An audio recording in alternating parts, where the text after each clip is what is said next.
Good afternoon सगळ्यांना. मी आज खूप टायमानंतर बाईक राईड करणार आहे. बाईक नाही बट स्कूटी राईड करणार आहे. आणि मी माझ्या ताडदेवचे सगळे फ्रेंड्स जे आम्ही एव्हरी इयर मोटोजीपीची फायनल बघण्यासाठी, स्पेशली मोटोजीपीची फायनल, नथिंग एल्स, आणि बाबांचं दर्शन घेण्यासाठी शिर्डीला जातो ना हर वर्षी.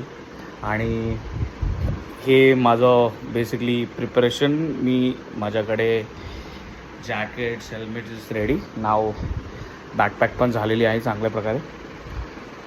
लवकरच आम्ही भेटू आता अर्धा तासातच सगळेजणं माझे वडाला. आणि राईड स्टार्ट केल्यानंतर मी परत एक रील शेअर करेल सगळ्यांसोबत. माझे सगळे फ्रेंड्स, सगळ्यांकडे बाईक्स आहेत, सगळ्यांकडे डॉमिनोज आहे. पण जस्ट हाव की माझ्या आता R3चा लेफ्ट हँड बँड झाल्यामुळे मी ह्यावेळी R3 घेऊन नाही जात आहे. पण एनटॉर्कमध्ये फर्स्ट टाईम एक्सपिरियन्स घेणार आहे. नक्की मी माझं